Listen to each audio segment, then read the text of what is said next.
Bidadi township ವಿರೋಧಿಸಿ BJP ಹೋರಾಟ ನಡೆಸ್ತಾ ಇರುವಂಥದ್ದು ಗೊತ್ತಿರುವಂಥ ವಿಚಾರ. ಫ್ರೀಡಂ ಪಾರ್ಕ್ನಲ್ಲಿ ಪ್ರೊಟೆಸ್ಟ್ ಮಾಡ್ತಾ ಇದೆ ಬಿಜೆಪಿ.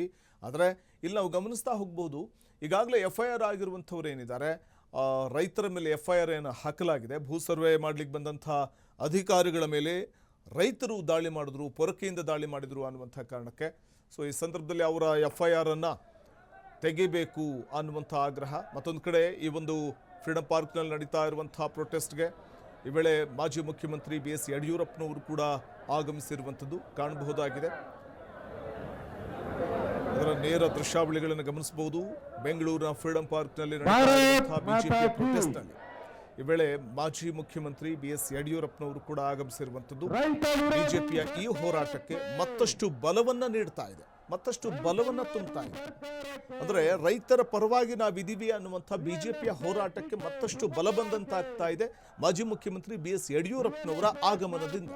ಫ್ರೀಡಂ ಪಾರ್ಕ್ನಲ್ಲಿ ನಡೀತಾ ಇರುವಂಥ ಬಿಜೆಪಿಯ ಪ್ರೊಟೆಸ್ಟ್ಗೆ ಈಗ ಯಡಿಯೂರಪ್ಪನವರು ಆಗಮಿಸಿರೋದ್ರಿಂದಾಗಿ ಮತ್ತಷ್ಟು ಬಲ ಬಂದಂತಾಗ್ತಾ ಇದೆ ಬಿಜೆಪಿಯ ಪ್ರೊಟೆಸ್ಟ್ಗೆ. ಮತ್ತು ರೈತರ ಪರವಾಗಿ ನಾವು ಇದೀವಿ ಅನ್ನುವಂಥದ್ದನ್ನ ಬಲವಾಗಿ ಪ್ರತಿಪಾದಿಸೋದಕ್ಕೆ ಇದು ಒಂದು ರೀತಿಯಲ್ಲಿ ಬಿಜೆಪಿಗೆ ಸಿಕ್ಕಿರುವಂತಹ ಒಂದು ಅವಕಾಶ. ಯಾಕೆಂದ್ರೆ ಬಿಜೆಪಿ ಅನೇಕ ನಾಯಕರುಗಳಿದ್ದಾರೆ. ಯಾಕೆಂದ್ರೆ ಬಿಜೆಪಿಯ ವರ್ಚಸ್ವಿ ನಾಯಕ ಅಂತಂದ್ರೆ ಅದು BS ಯಡಿಯೂರಪ್ಪನವರು.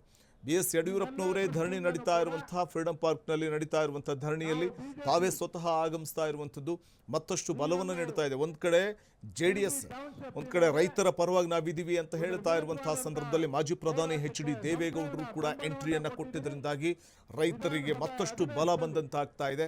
ಇದರ ನಡುವೆ ಈಗ ಮತ್ತೊಂದು ಕಡೆ ಬಿಜೆಪಿ ಪ್ರೊಟೆಸ್ಟ್ ನಡೆಸ್ತಾ ಇದ್ದು, ಬಿಜೆಪಿಯ ಈ ಒಂದು ಪ್ರೊಟೆಸ್ಟ್ ನಲ್ಲಿ ರೈತರ ಪರವಾಗಿ ನಾವಿದೀವಿ ಅಂತ ರೈತರಿಗೆ ಬಲವನ್ನು ತುಂಬುವಂತಹ ಒಂದು ನಿಟ್ಟಿನಲ್ಲಿ ಈ ಒಂದು ಪ್ರತಿಭಟನೆಯಲ್ಲಿ ಮಾಜಿ ಮುಖ್ಯಮಂತ್ರಿ BS ಯಡಿಯೂರಪ್ಪನವರು ಕೂಡ ಭಾಗಿಯಾಗ್ತಾ ಇರೋದ್ರಿಂದ ರೈತರಿಗೆ ಮತ್ತಷ್ಟು ಬಲ ಬಂದಂತಾಗ್ತಾ ಇದೆ.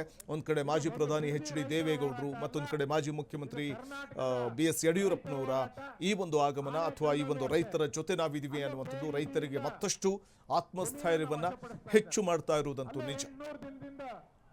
ಹೋರಾಟವನ್ನ ಮಾಡ್ತಾ ಇದ್ದಾರೆ ಆನೇಕಲ್ಲಲ್ಲಿ. ಆ ದೃಷ್ಟಿಯಿಂದ